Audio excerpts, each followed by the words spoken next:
اس سے کئی بڑے حادثات سے حفاظت ہو سکتی ہے۔ نمبر 4، اجتماعی اور سماجی فنڈ سے ایک کام یہ بھی ہوگا جو کہ بہت ضروری ہے کہ ہر بستی میں کھیل کے بڑے میدان ہوں جہاں کھیلنے کی ساری سہولیات موجود ہوں۔ پھر نوجوانوں اور بچوں کی دلچسپی بڑھانے کے لیے سال میں 2 مرتبہ کھیلوں میں مقابلے کرائے جائے اور جیتنے والوں کو انعام دیا جائے۔ اس سے بچوں میں اور نوجوانوں میں تندرستی رہے گی، بدن مضبوط ہوگا اور ملک و ملت کی خدمت کے لائق بنیں گے۔ آج ہمارا بڑا پیسہ دواخانوں میں اور دواؤں میں برباد ہوتا ہے۔ بچوں کے علاج اور دواؤں میں اتنا پیسہ برباد ہوتا ہے کہ اگر ان پیسوں کو میدان بنانے میں لگایا جائے تو کھیلنے کا ایک شاندار میدان بن سکتا ہے۔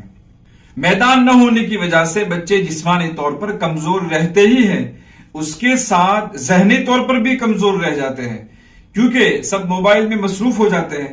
گیم اور ویڈیو دیکھنے میں وقت اور دماغ اور اخلاق، تعلیم سب کچھ برباد کرتے ہیں۔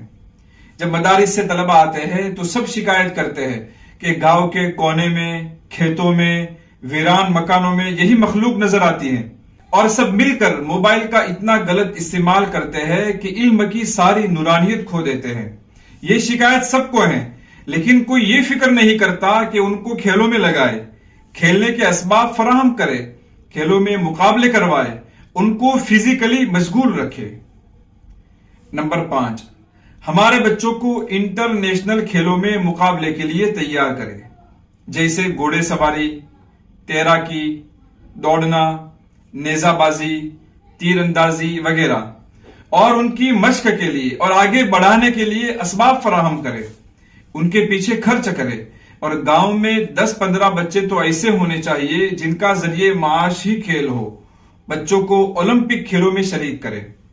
نمبر 6، اجتماعی فنڈ سے ایک اہم کام یہ ہوگا کہ معاشرے میں جن افراد کی ضرورت محسوس ہو ان کو تیار کیا جائے، ہر فن کے ماہرین تیار کیے جائیں، جیسے کہ ہر لائن کے ڈاکٹر، وکیل، ہر لائن کے انجینئر، بہترین ٹیچر، سائیکولوجی اور پرسنالٹی ڈیولپمنٹ کے ماہرین، جسمانی اور ذہنی اور جذباتی اصلاح و ترقی کے ٹرینر، لیڈی ڈاکٹر، صحافی، سرکاری عہدیدار وغیرہ۔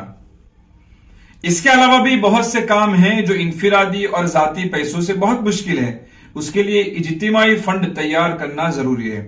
ابھی انفرادی طور پر لوگوں کے پاس پیسے ہیں لیکن وہ ذاتی مفادات میں استعمال ہوتے ہیں۔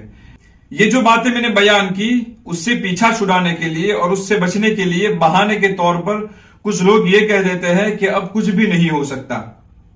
جب خود اپنا گھر بنانا ہو یا دکان اور کاروبار شروع کرنا ہو تو کسی کو مایوسی نہیں ہوتی، لیکن جب اجتماعی کاموں کی بات آتی ہے تو سب مایوسی کا بہانہ بنا کر دامن جھاڑ لیتے ہیں۔ مایوسی صرف بہانہ ہے، اگر حقیقت میں مایوسی ہوتی تو انفرادی طور پر لوگ نئے نئے کاروبار، نئی نئی دکانیں کھولنے کی ہمت نہ کرتے۔ جس طرح انفرادی زندگی میں آخری دم تک انسان کوشش کرتا ہے، اسی طرح اجتماعی نظام میں بھی آخری دم تک کوشش کرنا ضروری ہے۔